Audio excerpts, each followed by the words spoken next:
Are you ready to unlock your full potential and maximize your productivity? Look no further than Productivity Smarts, the ultimate audio podcast hosted by renowned productivity expert Gerald J. Leonard.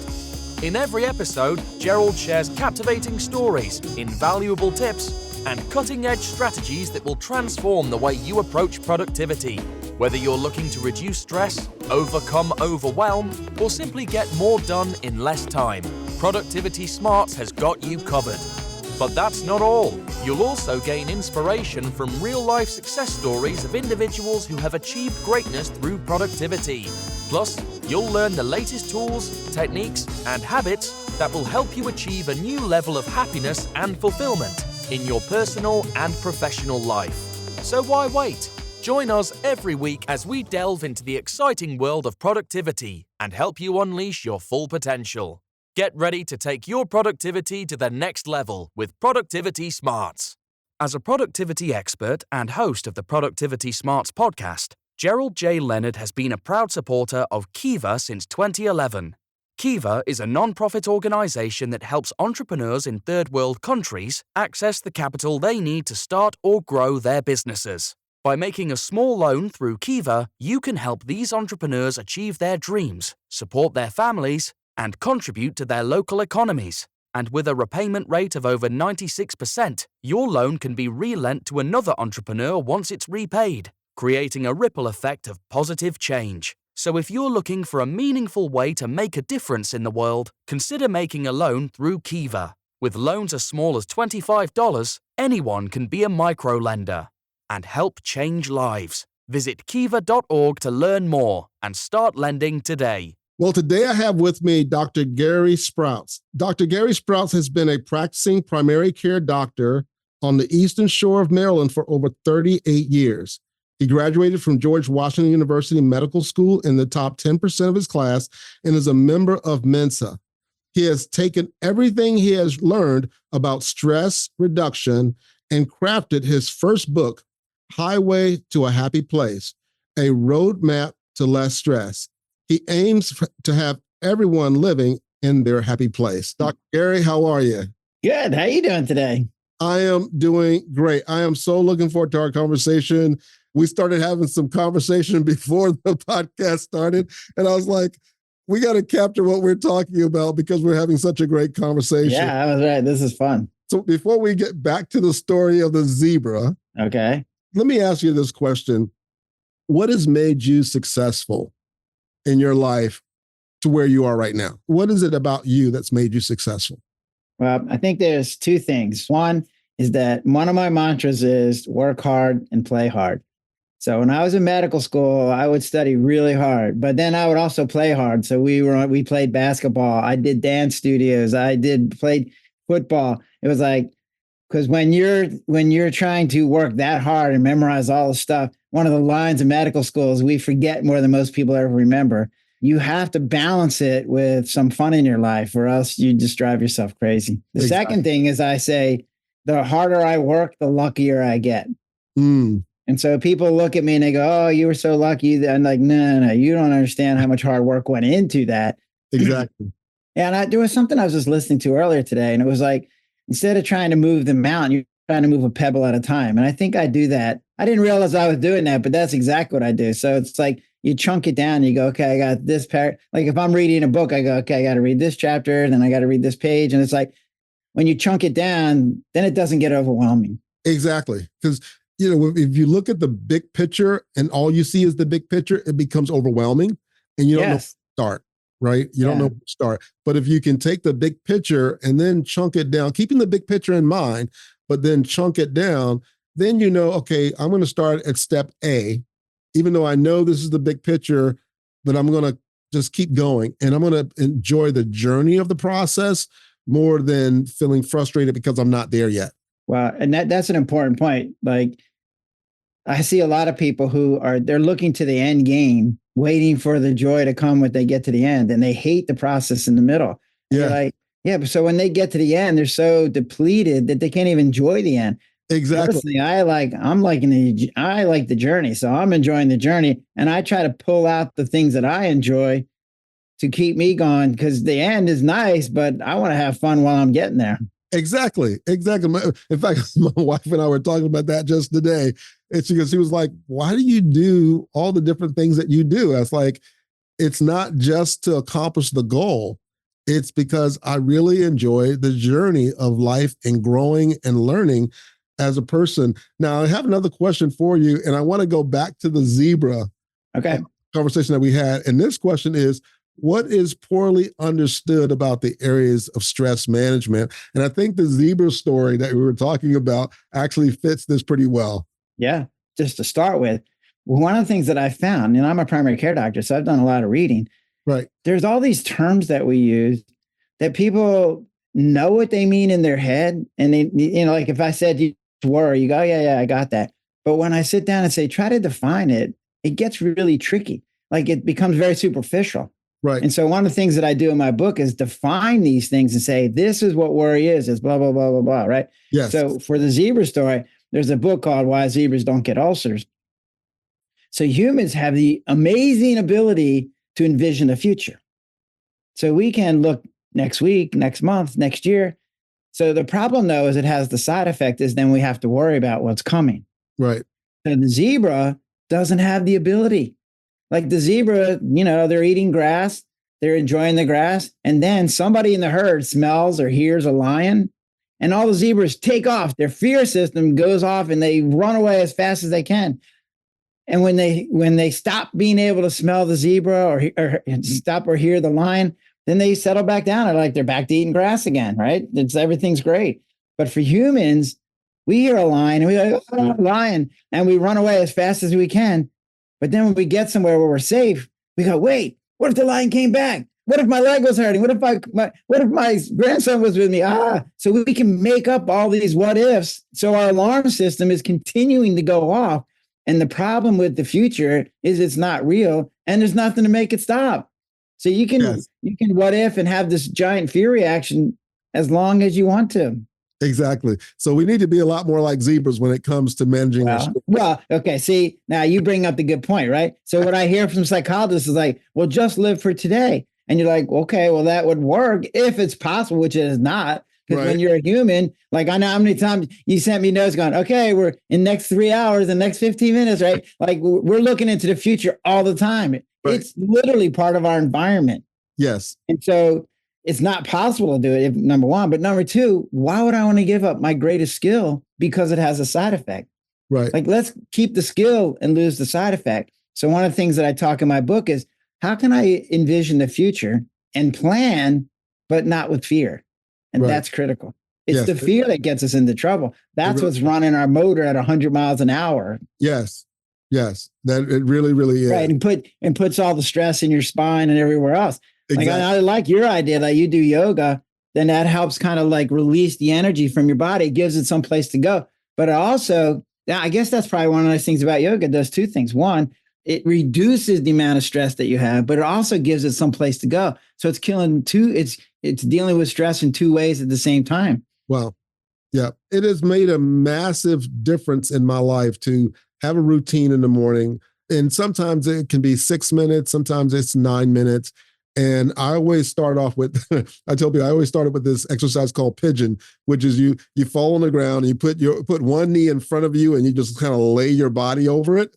And okay. And so by stretching out your hips and your glutes and your back in that position, I'll sit there and I'll listen to meditative music and I'll count to 60 and then I'll switch my legs. By that time, I'm like, okay, I'm awake now. Yeah, no, that's great. Right. My question for you, do you ever do like Tai Chi? I do. Okay. I do Tai Chi. I hear that has some of the same kinds of benefits. Yeah, so and Qigong. It's a little bit more fluidity and doesn't take as much strength because yoga apparently takes a fair amount of strength to do so. And Qigong as well. And so, right. Okay. That's what I was just reading about that. Exactly. And so for me, it started with the vertigo story. I tell a lot in my podcasts and so on that people have heard about. If you haven't heard about it, if you listen to the first episode, I tell you the story about that. But I had to rebuild my life, right? I had to rebuild my life and dealing with stress and dealing with all these things. I had to learn about kinesiology. I had to learn about brain gyms. I had to learn about yoga and Qigong and so on and neuroscience. And it led me on this journey of creating this podcast about when I saw the benefit of working on me from that perspective, that I learned how to be productive without being stressed and stressed out. That makes a huge difference. It's made a massive difference in my life, a massive difference. So here's what I want to do. I have one other question before I get into your book with you. And that is, and I'm sure people are curious of this. Obviously, you went to medical school, but like growing up, was that your passion or vision for your life? Or how did this all come about? Like, what's your story? Yeah, no, it's interesting, right? Because I've had to write this down a couple of times. So somewhere along the line in 8th grade, now I grew up in a family, it was more of a blue collar family. So my dad worked a construction kind of job where he installed bleachers and folding partitions. And then he ended up in his own business. So I had this idea of running a business because I kind of grew up in that area, but going to school was not a big thing in our family. So somehow in 8th grade, I decided I want to be a doctor. In fact, I was just talking to my aunt yesterday. She goes, I remember when you were young and you decided you wanted to be a doctor. I have no clue why I decided I wanted to be a doctor, but whatever reason, from that day on, it made my life easy, right? Because one of the things that I find is a lot of people, if you're not sure where you want to go, then making decisions becomes almost impossible. So I would talk to my friends in high school and they're like, I don't know if I should take this class or that class. I'm like, well, where do you want to go? And they're like, I don't know. I'm like, well, then it's really hard to make that decision. But I was like, well, I want to be a doctor. So if I take a science class and it helps me, yay. If I take a dance class and it doesn't hurt me, well, then let's do it, right? So my whole life has been set up to go, hey, I want to be a doctor. So I just did all the things it took to be a doctor. So I ended up in college. I was the first person in my extended family ever even to go to college. Never mind go to medical school. That wasn't even in the cards. So yeah, I was a very unique person in my family. That's awesome. That's awesome. Yeah. But then, once I became a doctor, I'll tell you what, after practicing 38 years, it was the best decision I ever made as an 8th grader, right? Because being a doctor was just perfect for me. It was awesome. I loved it. Excellent. Excellent. And that makes your life, full because, you're making a difference in other people's lives, but you're living out your passion. So you don't feel like you're struggling every morning to go to work, right? Okay. That was true for me, but there's a lot of doctors that don't feel like that. Right. The burnout rate in doctors is really high. Yes. Because there's a lot of stress. So they need to read my book, right? Exactly. But I will say that my book, and not only did what the words in my book tell me to do, how to handle stress, but writing, the process that goes into writing the book was amazing for me, because what it did was it made me read, it made me learn, it made me experiment, it made me go to my patients and say, hey, I just read this, let's try that. And so my medical career was spent working on this book and the ideas in this book in my effort to help my patients, which then also helped me. And so the book became it's almost like a hobby where it's like something you do on the side that for fun. Well, writing this book was not only was it a hobby, but it was a hobby that helped people. And I was like, oh, this is awesome. So now I just retired a couple months ago. And so now the book is my main focus, but it's like, I'm going from that one-to-one interaction with patients in the office to now one-to-many, where we're on a podcast or doing a seminar this weekend. And it's like, it's a big shift, but it's exciting because it's something you get to learn. It's new, it's curiosity. It's good stuff. Excellent. Excellent. Here's a quick tip. On a podcast, it's actually one-to-one. Even though many people... It is. Yes, you're right. Yes. Podcast is that even though many people listen to it, when someone's listening to our podcast and us having the conversation, they're intimately hearing you and I have a conversation. Yep. And I think that's so cool. Exactly. That's why I was thinking about Dr. Phil, right? Yeah. I mean, he's only interviewing one patient, but because there's millions of people watching, then everybody gets a benefit to it. And exactly. I like that. Exactly. So here's my first question. Let's jump into your book. Because again, if you listen to my podcast, I love reading the books and then having a detailed conversation about them. And I really love the book. In the book, Highway to a Happy Place, you emphasize reducing stress to boost productivity. Can you explain how stress directly impacts our productivity levels? And what role does worry play in impacting our productivity? Okay. So I'll give you the short answer is when people are afraid, right? Yep. So it turns out, so let me give you my definition of worry. So worry is envisioning the future, focusing on all the bad things that can happen, and then having a fear reaction right now. Right. So you're having a fear reaction to something that's in the future that obviously hasn't happened yet because it's in the future. So you're having this fear reaction now, and fear is an emotion. So here's emotion. Emotion is a pre-programmed, preset push button reaction. It's a response. It's made up of hormones and nerves. And we get the reaction. We call it fear. That's what we give its name, right? Yeah. But fear is set up to say, run away as fast as you can or go in the corner and hide. Yeah. Well, neither of those things are going to help you if you're trying to write a term paper or if you're trying to have a meeting. Like if you're trying to run away or you're hiding in a corner, neither of those things make you very productive, right? Exactly. So the less fear that we have, the more productive we're going to be. And I like to think of it like if I'm an NFL football player, so fear makes us kind of pull in. So if I'm trying to catch a pass and my arms are stretched out, I'll be more likely to catch it. But if I'm afraid, here's my arm, like how much I'm less likely to catch the pass because, I'm like, I can't get my, they call it alligator arms in the NFL, right? Yeah. Uh-huh. Exactly. So when you're playing, you want to have the least amount of fear because that makes you pull in or makes you run away. So reducing the fear becomes critical because the less fear we have, the more you can concentrate, the more energy you have, the more you can problem solve, and the more you can be out and talk to other people. Yes. I was thinking about this. My wife went and saw a doctor and we were talking about just some of the similar things, not that she was struggling with it at all, but just the idea of sleeping and not getting enough sleep and so on and so forth. And it's like when your body is in distress, she used the terms, it's kind of like being chased by a bear. Absolutely. I use that all the time. Because here's the problem though. So I have patients that have panic attacks, right? And I go, if you had a bear sitting next to you that was growling, trying to eat your head, you would be going, oh, I can't breathe. And your heart would be racing and you'd be freaking out, right? Right. That would be normal though. So the panic attack, the fear part is actually normal. It's what's setting it off because there's no bear sitting next to you. Right. That's where people get into trouble. They're like, so somebody sees somebody freaking out, having a panic attack, and they're like, are you okay? You okay? Because they don't see a bear. Right. But the person inside their head is like, there's a bear sitting next to them trying to eat them. And they're having that reaction. So the reaction is normal. It's what they're reacting to. That's not where the problem is. Exactly. And it's all in our thoughts, which is amazing. Yeah. Which evokes the emotion, which evokes the push button, that whole pre-programmed process. You got it. Exactly. So second question, what are some common misconceptions people have about stress and productivity that you address in the book? Also, how can the perspective prism be applied to this? Yeah. So the perspective prism, let me just describe it to you real quick, right? So as an organism, we have all these systems set up for us to be able to function within our environment. So we have these external sensors like our vision and our hearing and our touch and all those kinds of things, right? So those are designed to see what's going on in our environment and then process that information. And the ultimate goal is to keep us safe, keep us alive, right? Right.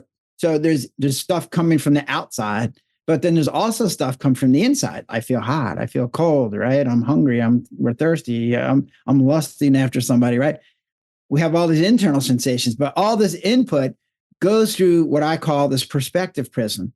And in that prism are multiple things. There's like what things I believe in, what things I consider facts, what experiences that I've had, what my emotional state is right this minute, what my alertness state is right now. So you put all that in this prism. And so the input comes through that prism and comes out the other side as a perception. And I say this story in the book, which is like, I'm sitting in a room with my patient and my nurse walks in with a big giant needle. Now, both the patient and I see the same thing. Our input is the same. We both see a nurse with a big giant needle, right? But our prisms are very different. So she's gone, oh, I'm in a doctor's office and there's a needle. That's for me. And I'm going, wait, you're in the wrong room. Get the heck out of here. You're making so our perceptions are totally different, which then makes our emotions very different. So my patient is sitting in the corner cowering, going, please not me. And I'm sitting there, I'm mad because I'm like, you're in the wrong room. What are you doing? Get out of here, right? Exactly. And so our actions then are coming from our emotions. And we then, we acting totally different. So she's cowering. I'm like, right? So that prism becomes important because here's the key. Like, I can't change your perception. I can change your prism. So I'll give you an example. So I had a patient that came to me and said she was worried that she was going to get breast cancer. Yep. And I'm like, well, what's in your prism that would make you worry about that? And she goes, well, my mom and my sister both had breast cancer. Yeah. So I said, well, so what's the likelihood that you're going to get breast cancer? And in her prism, it said 100%. And I go, well, okay, well, what happens if you get breast cancer, how likely is that you'll survive? And she goes, 0. And I'm like, so those were the facts that she had in her prism. So if that's your facts, then your perception is, I'm going to die like sooner rather than later, which would then make you feel sad and depressed and then make you not do things because you're like, I'm going to die anyway. What's the difference, right? So I couldn't change her perceptions, but I could change her prism. And I said to her, okay, here's the facts based on medical literature. The chance of you getting breast cancer or the family history of breast cancer is 15%. And your chances of surviving breast cancer because you catch it early is 85%. Well, that changed her prism, which then changed her perception. So now she's like, oh, wait, that's it. That's all. And so then it was like somebody took weights off her shoulder so that she could then go back to her life. It was like, how freaking awesome was that? But if I had just said, no, your perceptions are all wrong. No, what we had to do is deal with what was in her perspective prism. And here's the cool thing about perspective prisms. One is, first off, we don't always know what's in our prism. Right. So how many people are doing things that they don't even know why they're doing them? Right. Second is that is what we call empathy. So my empathy is knowing what's in your prism. Because when I understand what's in your prism, then I understand where your perceptions are coming from and why you're feeling that way and why you're acting the way you are. So the more I know about your prism, the more I can be empathetic with you. Wow. Dr. Joe Dispenza talks about our personality creates our personal reality, right? And it's kind of the same concept of a little bit around the prism, but I think yours goes even deeper than that, because his, again, talks about the personality, shapes our reality, but yours goes down into not only just the personality, but the mental framework. Yes. And we see things and how we process information based on what we've already stored in our database, if you will, our brain. Yes, and that's why you can grow up in the same family. You can be twins, and your prisms are different because you've had different experiences. So those prisms and your experiences can alter your perceptions. So even if you had the exact same genes, you can end up with a totally different prism. Gotcha. Now, you also mentioned something about, and I captured this word, and I wanted to get your perspective on it because you talk about it quite a bit, the stratosphere. Oh, yeah. So that's a model that I made up, right? It's a tool. I was trying to figure out what to name it. So the best I can come up with is it's a tool. So it's like a Venn diagram. So Venn diagrams are, you have two circles and you intersect them, and the place where they intersect gives you new insight into information. Right. So if you have yellow in one circle and red in another circle, and you start putting them together and you get orange where there's overlap, you're like, whoa, orange, where'd that come from? I didn't see that happening, right? So it gives you a new insight, even though the information is not any different. Right. So stratospheres is a tool like that. So it's a way to put information in and get new insights. And for me, this was game changing. This was my aha moment. So stratospheres is, and I'll give you the example of water, right? Okay. So if you take an inner sphere and you have hydrogen and oxygen and they just sit there, well, nothing's going to happen. Right. But if I have two hydrogens and one oxygen and I let them interact, well, now you end up with this new layer, this new sphere called water. And the key is that you've crossed the threshold, you have water, but the properties of water are way different than the properties of hydrogen and oxygen.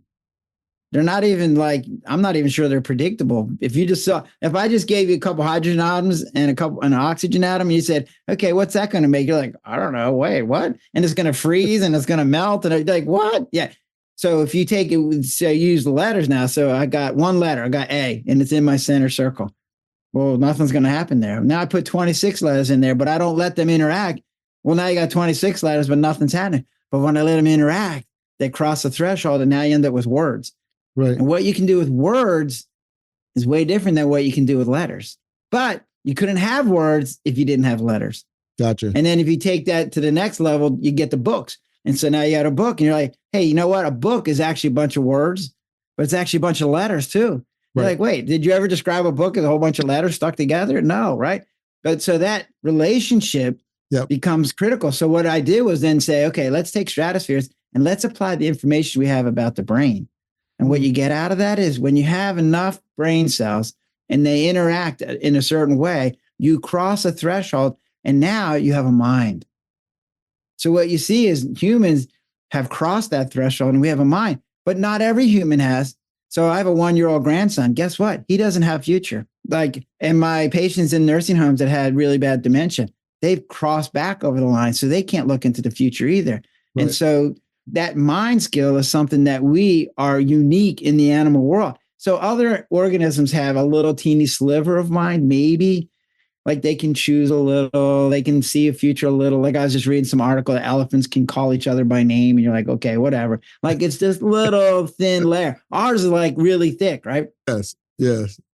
And the idea of this book, though, is we have all these mind skills that are amazing compared to every other organisms out there. It's what's made us the dominant species on the earth. Right. But what I realized, and this is where the book came from, is all those skills. So as a doctor, I'm used to saying, hey, here's a medicine to treat your diabetes. It has this benefit, but it can have that side effect, right? So when I applied that to this stratospheres and I said, well, here's our mind and here's all the skills that come out of that. Whoa, wait a second. Even though having language or having tools or having future or having choice are amazing, they have side effects.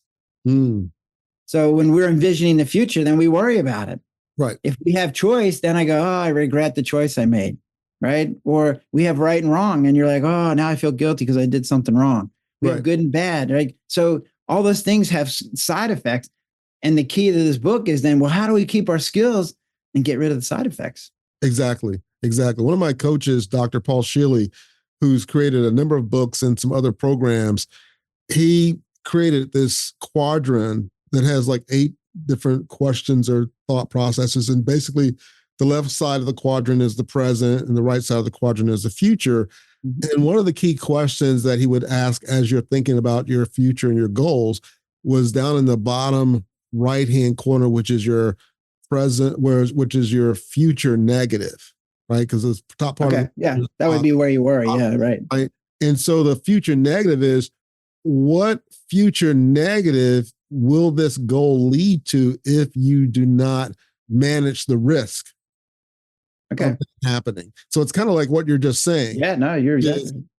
We can come up with goals and dreams, but we also have to account for a future negative that this happens. As you can see from behind me, I'm a musician, right? And one of the things that, like, I do keynote speaking and I work with my speaker agent, said, I only want to do 25 a year. I limited myself. Why? Because one, I still have my energy issues I have to manage, right? Constraint. But the other part is many professional musicians or people who become famous, who the demand for their time kicks up so high that they fail to consider the future negative of being that successful.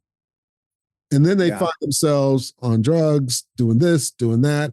And next thing you know, they're checking out early because they had not considered the future negative. So one of the things that I work on, and I hear you, but here's what I find is that future negative place. Yeah. That's where most people spend all their time. Yes. That's worry, right? So worry is, oh my God, what if this bad thing happens? So I would say to my patients, tell me 10 bad things that could happen. And they go, brrr, and they got it all like 5 seconds. It's already up in their head, right? It's automatic. I go, so tell me 10 good things that could happen. And they're like, that never happened. And like, so they spend all their time in that negative space of what bad things that could happen in the future. Right. So one of the tools that I use is called a worry organizer. And what it says is, instead of letting that stuff run around in your head over and over and over and over again, let's put it down on paper where you only have to do it once and it's indelible. My friend says that the palest ink is better than the best memory. And I'm like, yeah, that's true, right? So the columns then become, what is it that I'm worried about? Like, what's that negative square, right? And why am I worried about it? And how likely is it to happen? And how dangerous would it be if it did happen? And then what can I do to make it not happen? And then, okay, if it does happen, what do I do, right? So when you put out that information on each of your problems, so say you're afraid to fly, you're like, okay, what are you worried about? I'm worried that the plane's going to crash. Well, why are you worried about that? You're like, well, because I just saw in the news last week that a plane crashed and I don't want to be like, you can't convince me that it won't crash. I'm like, well, okay, yeah, I guess it is a possibility, right? Right. So then you go, well, how likely is it to happen? Well, you go 1 in a million, but then they go, okay, but yeah, it's 1 in a million. But if it does crash, we all die, right? So then you go, what can I do to make it not happen? Well, I can fly a reputable airline. I can check out the pilot, make sure he's not drunk. I can make sure the wings aren't iced up, right? Like, and then the last thing is, well, what do I do? So I say to him, like, well, what would you do if it crashed and you died? You're like, well, I'd be dead. You're right. So then what do you care? You're dead. But you can go, oh, I got a will. I got my sister who's going to take care of my kids. I got this set up. I made sure I got this done before I left, right? I got insurance before I whatever. Right. So now you got this list that's made up and you separated out the problem. So instead of all the problems kind of mixing up together, yes. Now you just got this one problem and you can show it to your spouse or you can show it to your friends or you can show it to your doctor. So the lady who came in with her breast cancer, she didn't write out the worry sheet, but it was in her head. So when she came up with that, how dangerous and how likely for her was 100 and 100. So when she showed it to me, I was like, no, that's not correct. And then I showed her things she could do to make sure she doesn't get it. And then what if she did? I was like, well, make sure your will's done. Make sure you got good insurance because if we ever find a breast cancer, it's going to be expensive, right? That kind of stuff. So when you do that, that's what I call planning, but without fear. Yes. Yeah. And it makes sense because the whole idea of that he would ask that question in the chart is to get you to think through the process. Yes. Yeah, exactly. Right? So it's not just to go, oh, this could happen if I become this. It's like, okay, if this starts happening, these are the things I need to have in place to mitigate that. In project management, which I work in as well, we always do what we call risk management. And it's talking about all the bad stuff that can go wrong, but then you develop a strategy of how to mitigate it. Yeah. So now, here's what that's talking about, right? Right. So every organism in the earth is set up to make their environment safe. Right. But here's the unique thing about humans. So zebras and my dog Zoe, their environment is where they can sense, like where they can hear, where they can smell. So if a big dog comes in our yard and Zoe can hear it, she's like, she jumps up and she's like, or somebody knocks at our door. She's like, right? She's all upset. But as soon as she can't hear the person anymore or can't smell them or can't hear them, she goes back and she's a rug laying on the ground, right? She's back in her happy place, right? So for humans, our environment used to be what we could see and smell. Right. But then we started having TVs and radios. So then our environment started going to be a local environment to our cities, to our states. Then it became our country. And now it's our world, right? The whole earth. So I know what's going on. Like I'm freaking out about what's going on in Israel and Gaza. I'm not anywhere near that, but I'm watching that on the news going, I probably know more about what's going on there than the people who are living there because they don't have news reporters. Their TV doesn't work because they don't have electricity or whatever, right? Exactly. So my environment now to keep safe is not just where I'm at right this now. It's my whole earth. But, then you watch a movie and it's like, oh, aliens are coming or an asteroid's going to blow us up or So now not only is my environment the earth, it's now the universe because some Klingon might come and try to kill me, right? Oh, but then it gets worse because not only is it the earth and the universe, it's forever because we have future. So I've had patients say to me, well, the sun's going to burn out in 4 billion years. So what's the point? I'm like, what? That's 4 billion years from now. Are you kidding me? But that's where you get, right? So one of the things that I'd read, this is a sort of philosophical question, is once humans figured out that you're going to die, then why go through the motions? Right. Like we just did a podcast with my wife yesterday, and she said, this is what she said. She goes, well, I know it's not an if question. It's not if we're going to die, it's when we're going to die. And she goes, but I decided I'm going to ignore that because I want to spend my time being happy. And you're like, well, yeah, that's what we all have to do. So when someone actually dies, it breaks that up. Like says, oh no, wait, we have to think about that again. Dang, right? Exactly. So we're trying to keep our environment safe, but our environment is the earth, the universe, and forever. That's a really big place to keep safe. Yes. But so we have to constantly bring it down to perspective. Hence why doing yoga in the morning and being in our happy place and being quiet really makes But when you understand that, yes. So when you understand that, you go, okay, well, look, I know there's something bad going on in China and that's bad. Or I know there's something bad going on in Israel and that's bad, or Ukraine. But where I'm at right now is safe. So I'm good. Exactly. Right? Exactly. So but you have to have that understanding before you can do that. Yeah, I always teach the concept of circle of control and circle of concern. Oh, that's a And good the one. Yeah. circle of control is what is in my, like the dog, what's in my direct environment that I have physical control of. Okay, that's what if worry, if you will, that's what I need to focus my attention on. My circle of concern are things I have no control of. I can't change it. I can't change the way I'm thinking. I can't change the way they're thinking. I can't change this policy. There's nothing I can do about all this stuff that's out there that's bad. Well, okay, so that's just out there. And I have to realize that it's out there and not. Yeah, no, that's a really good point. I like that. And focus on my circle of control, whether it's mental control, physical control, or emotional control, and realize that there's other things outside of that are concerned. Now, I want to ask you about this because this really piqued my interest.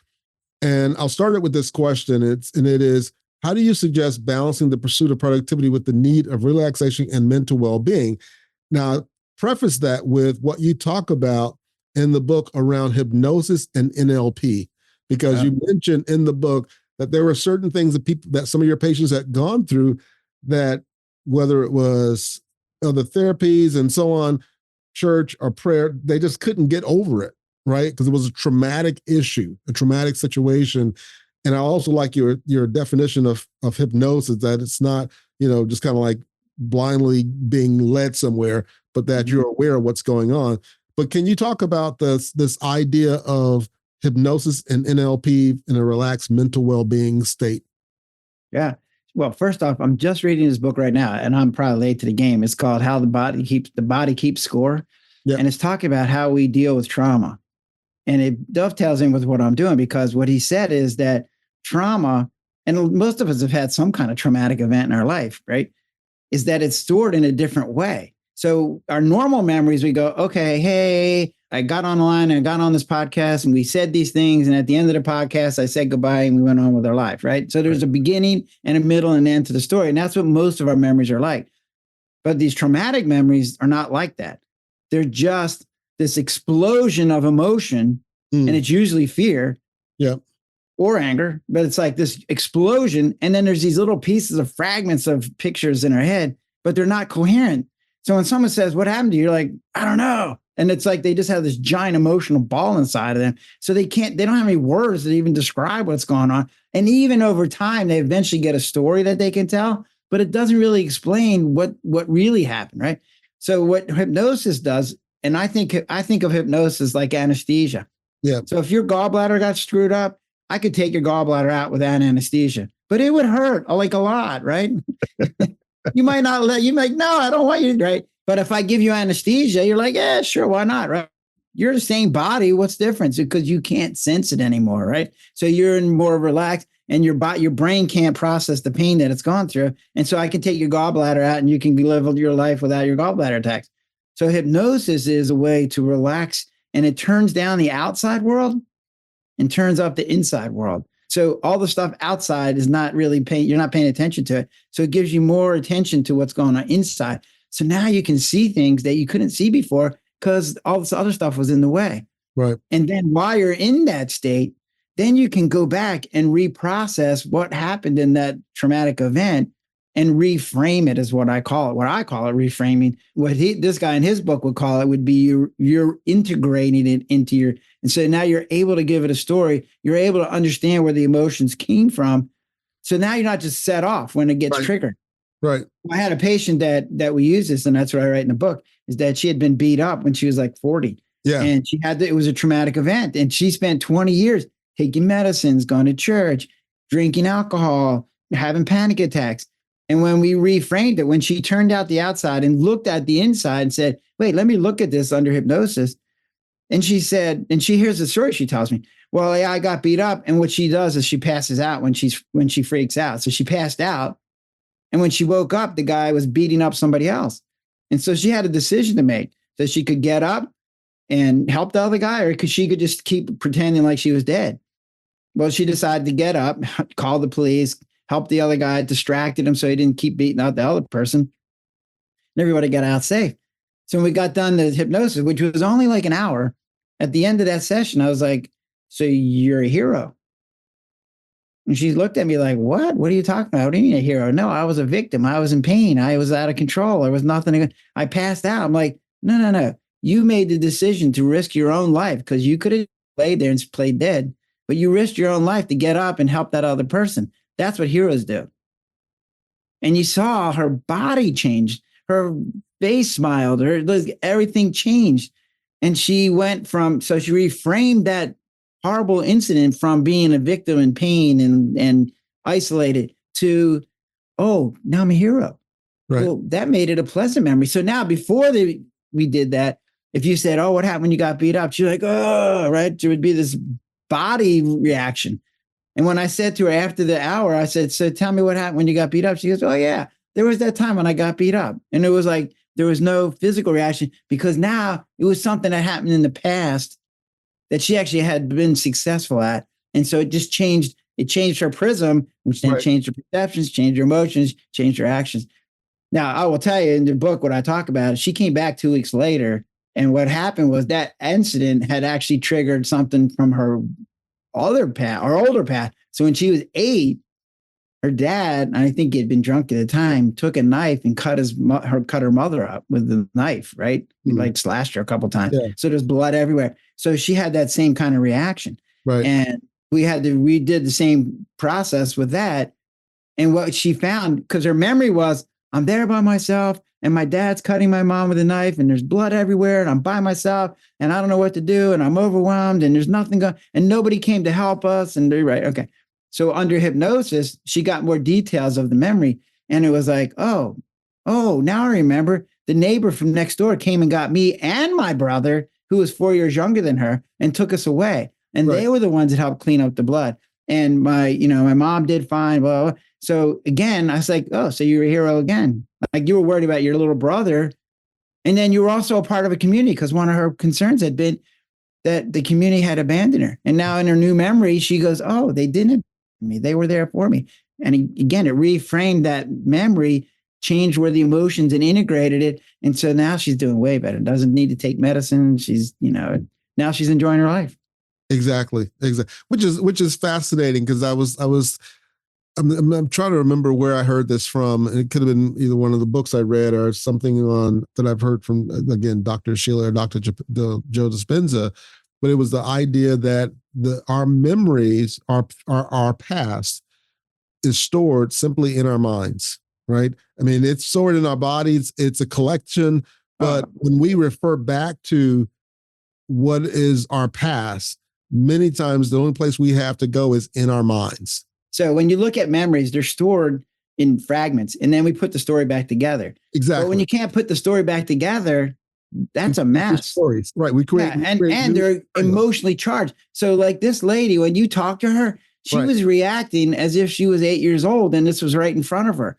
Right. The emotions that were tied to that memory were the emotions of an 8-year-old. Yeah. Which that would be an overwhelming scene as a 67-year-old. I can't imagine if you're 8 seeing that. What? Like, that would be insane, right? So it's like, so one of the things that you can do with hypnosis, and I love this part, is you take the 60-year-old lady, like I did this with another patient I had. She was at 11 years old. Her mom said, hey, go sit on the stoop and wait for your dad to come home. And the mom never came back.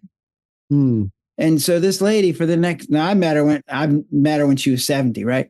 So for 59 years, she thought she was the reason why her mom left. And so we went through this process and I said, okay, tell me 3 reasons why your mom would have left you now that you're 70.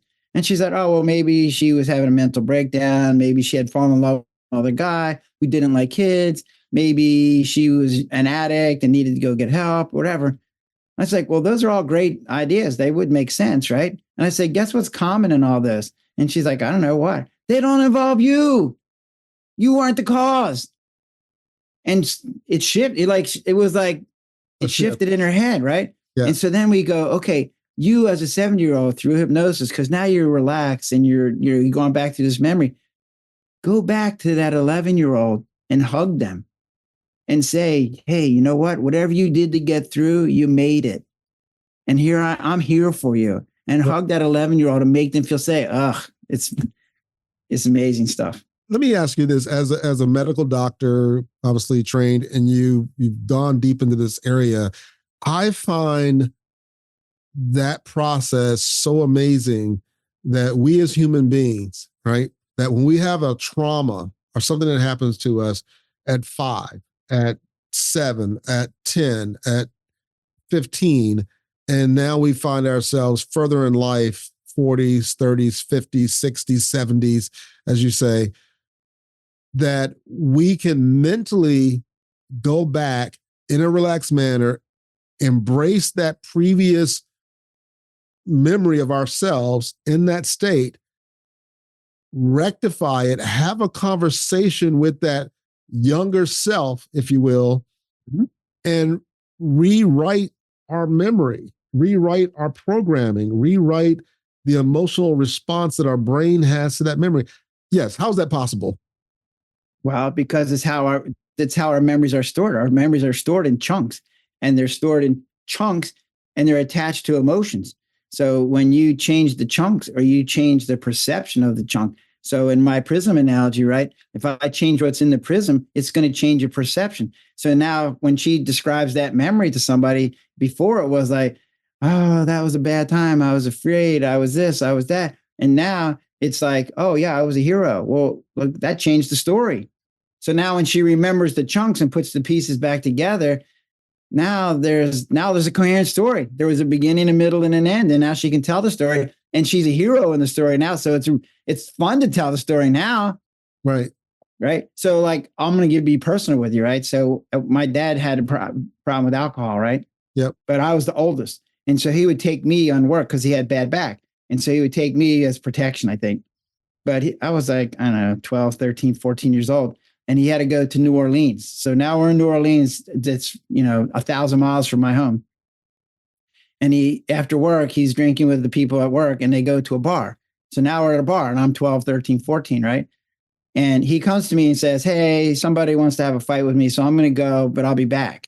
And you're like, okay, that's kind of crazy, but whatever. And so there was a barmaid that was there that was helping me, right? She was kind of, I know now she was kind of keeping me under her wing, right? So I'm playing shuffleboard. I'm having fun, right? So at 2:00 in the morning, he isn't back and the bar's closing. So one of the guys from the work was still there. So he takes me back to the hotel where we were staying.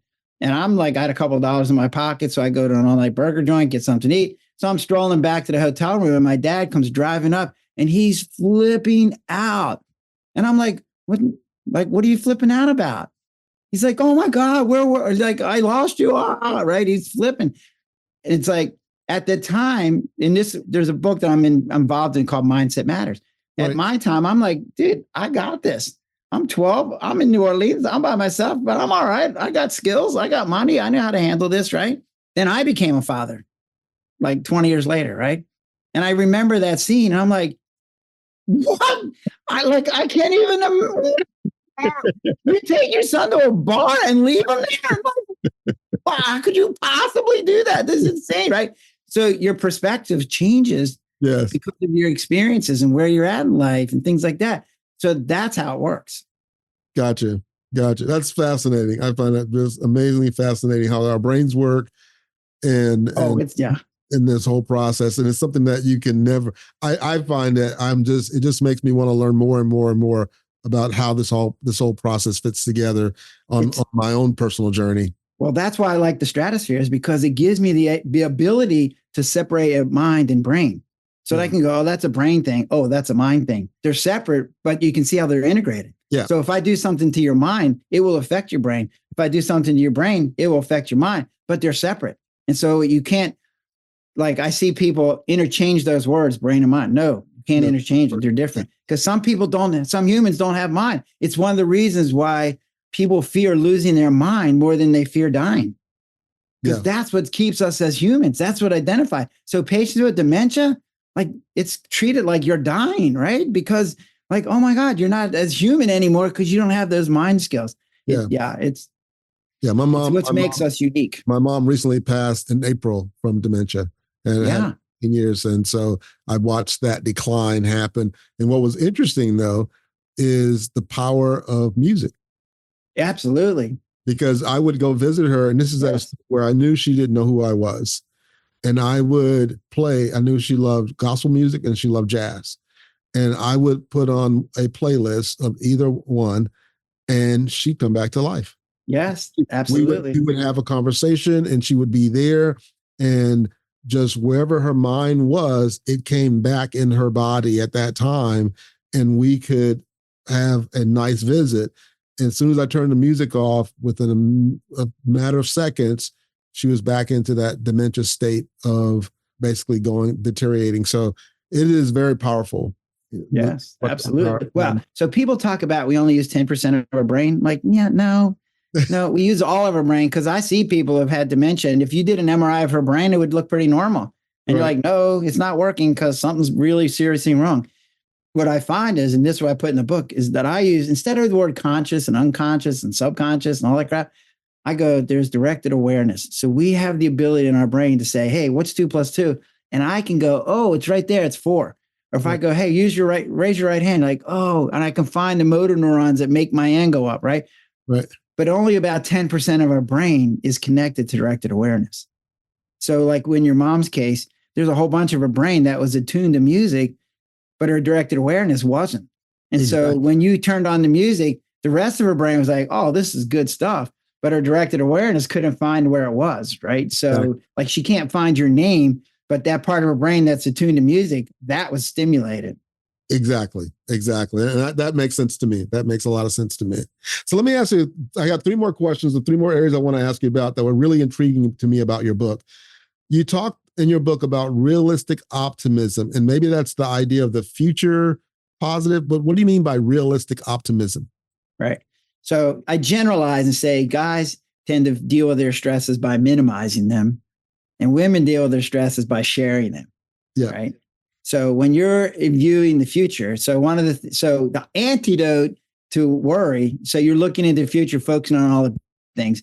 The antidote is to focus on all the good things that can happen, right? We have the ability to have choice. And so I can say, instead of looking at all the bad things that happen, let's focus on the good things. So I go, oh, my book, if I said, hey, my book's never going to get done, and even if it gets done, who's going to buy it? And even if they buy it, it's not really going to help them. Well, if I'm focusing on all the bad things, that makes me feel bad right now. Yeah. But if I shift and go, wait, no, this book's going to get done, and it's going to be awesome, and it's going to fly off the shelf, and everybody's going to be better. Well, that makes me feel good, which guess what? Makes me write the book, right? Right.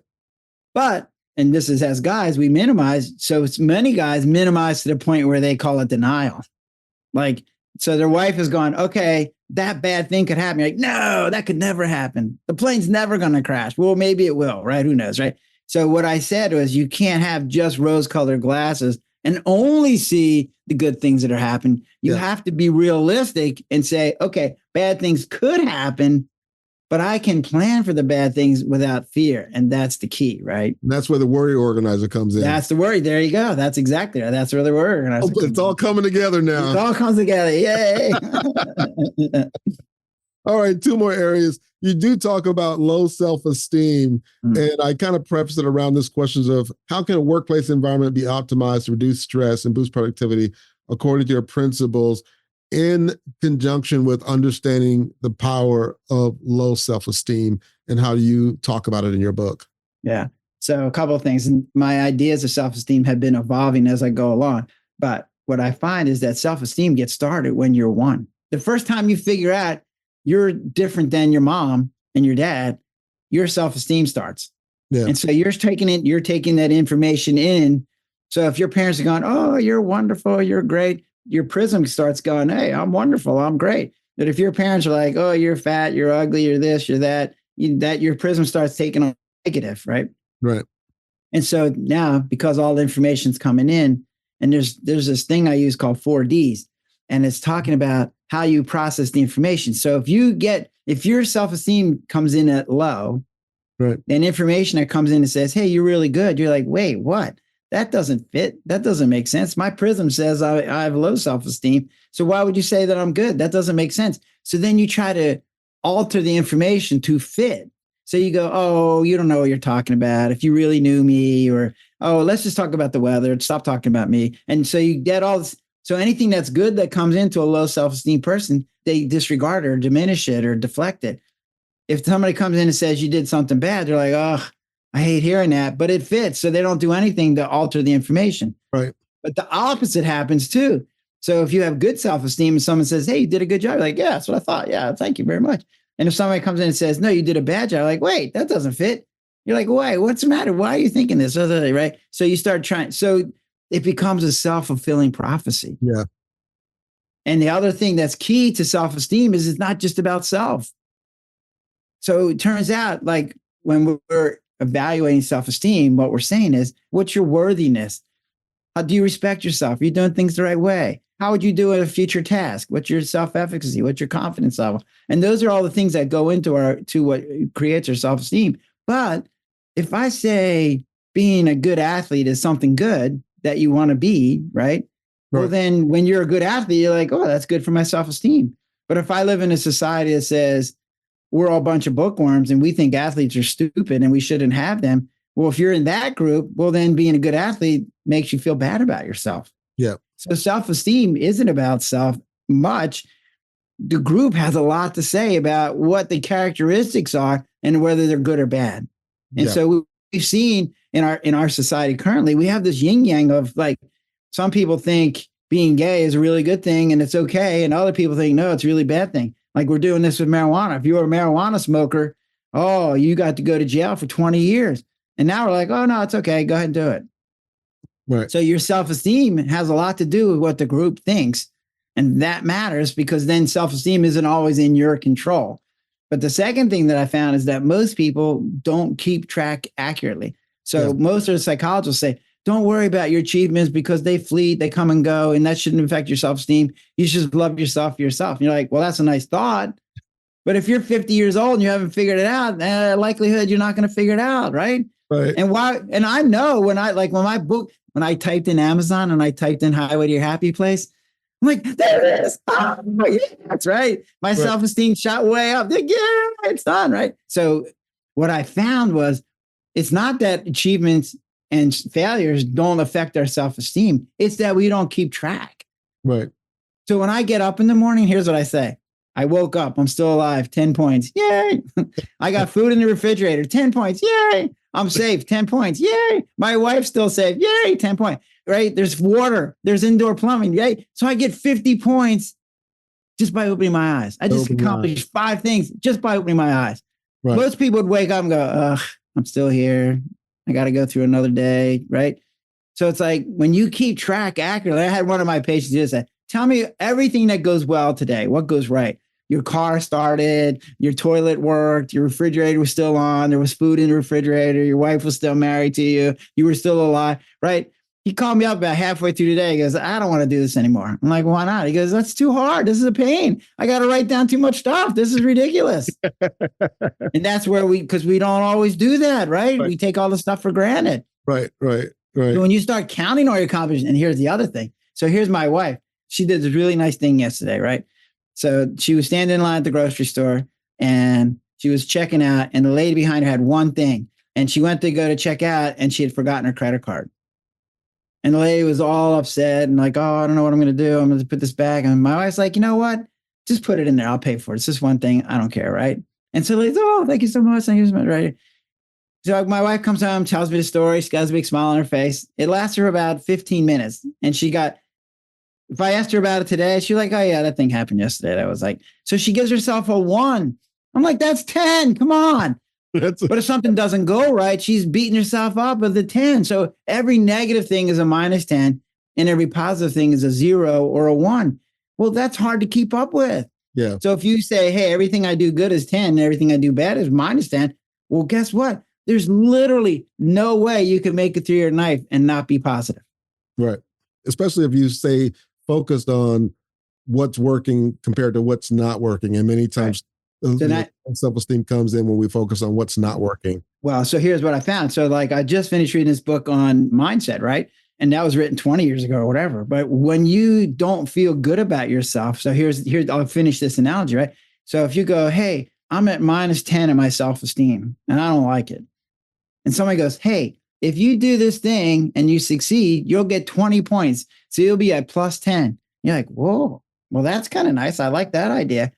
And they go, oh, but if you don't do it and it doesn't and it fails, you'll be at -30 because you'll lose 20 points. And you're like, oh, you know what? I'm just going to stick with my -10. It's not worth the risk. I don't want to be at minus 30, so I'll just stick at my minus 10. I don't like it, but it's not worth the risk. Yeah. But if you come in and you're at plus 50 and someone says, hey, here's something you can get 20 more points, you're like, yeah, let's do it. Because what's the worst that happens? You're at plus 30. I can handle that. Let's do it, right? So in workplaces, if you have low self-esteem, your risk-taking goes way down because you don't want to fail. Right. But if you're already at plus 50, a little bit of failure is okay because who cares? I'll be at plus 30. It's all right. That's still a good place to be. Exactly. That really, it drives me to ask something else that I didn't have on my list of things to ask you about. My morning routine is one of the things that I do is I'll start off writing out my goals. Mm-hmm. Before I write my goals out, I'll write down 5 things that I'm grateful for. Nice. Points, right? Yes, very nice. And sometimes it's just, I woke up. Yeah, there you go. See, you're good for you. Yeah, that's even before you read my book. What? It's like, okay, I'm grateful I woke up. Yes. I'm right. My eyes still work. I mean, especially. Yes. Oh my gosh. Just kind of waking up, right? You're just kind of getting into it. And then you go into more substantial things. But I say that to say, Martin Seligman up in the Warren. Oh, I know that. He talks a lot about that. And he says the best medication you ever give his patient who struggle with depression is the medicine of writing out 5 things a day that they're grateful for, because it produces so much of a dopamine hit to our brain to focus on what we're grateful for. And Dr. Dawson Church talks about that within 12 seconds of writing out something that we're grateful for, we're actually growing new brain cells. So so this whole idea of giving yourself points or waking up, being grateful for where you're going and so on, it's a big deal. It really is a big deal in our perspective and the perspective prism, and slowly over time modifying that. So being grateful was part of the happy place, right? So when I would talk to my patients, say, hey, I'm writing this book on how to have less stress. And they're like, oh, I need that book. That'd be great. And then I started asking them, like, well, where would you be if you had less stress? And they're like, I don't know. I never got that far. I only worried about having less stress, right? So I was like, well, that made me explore and say, okay, well, what's on the other shore of the stressed outside of the beach? What's on the other shore? Well, yeah. So then I came up with this idea of a happy place. And what I've been working on is the happy place has certain rooms. But in the room, everybody's room might be different. It might have different furniture, different pictures, or different rug, or different painting. Yeah. But the rooms are all the same. So the rooms are, hey, I have contentment in my life. There are things that are pleasurable in my life. There are things that I think about that will be pleasurable, like I'm going on a vacation next week, or when I retire, or when my kids grow up and move out of the house, right? There's feeling grateful. There's feeling fulfilled. And that's a big one, right? Yep. And so fulfillment is made up of, hey, I'm learning and I'm giving and I have a purpose in life. Yep. And when you have those things, wow. And then the last piece is the last room is one that I came out with, which I call CASH. And it's an acronym. And it stands for, I feel connected, I feel accepted, I feel safe, and I have hope. Wow. And what I realized is every human wants that. Every human. And I do some work with people that have addictions, and they need it even more because they've been ostracized and shunned and put off in the corner and put in jail and put in recovery residence and taken out of the life. And it's like, we all need that. And when you put all those rooms together, wow, what a nice, happy place that is. That is very cool. That is very cool. Well, listen, I'm going to stop there. That's an amazing place to stop on, because I could actually talk to you for a little bit longer, quite a bit longer in this topic. But, if people want to know how to find you and learn more about the things that you talk about and the things that you're teaching and things that you're doing now, since you've retired from, the medical practice, but now you're on to a new practice of helping reduce stress, where can they find you? So my website is thelessstressdoc.com. Okay. And if they want to email me, I'm lessstressdoc@gmail.com. And then I'm on the social medias. I'm on Facebook, and I have a podcast that I'm doing on YouTube. So you're going to have to come on my podcast and we'll continue this dialogue. There you go. That's how we'll finish and keep having this conversation. Or you're going to have me back on your show, whichever way we do it, right? Exactly. So those are all the things that I'm doing. And, I have I have a book coming out myself, another one called Mindset Matters. And I'm co-author with Jack Canfield. So that'll be great. So that's coming out this summer sometime. And I wrote a chapter in the book about how some of my experiences. So yeah, so it's good stuff going on. Now I'm also working on, I have a friend that I'm working with, and we're working on a religious version of this book, because what I found is there's a bunch of people in the Christian world that I'm not sure would, I mean, they get the idea that there's things you can do yourself, but the idea that God and Jesus can help you through these stressful things is critical. And I think that that's a niche of people that would read a book that had religious answers to the question, like, how do I have less worry? Right. And so we're working on a version of that book. So I think that's well needed.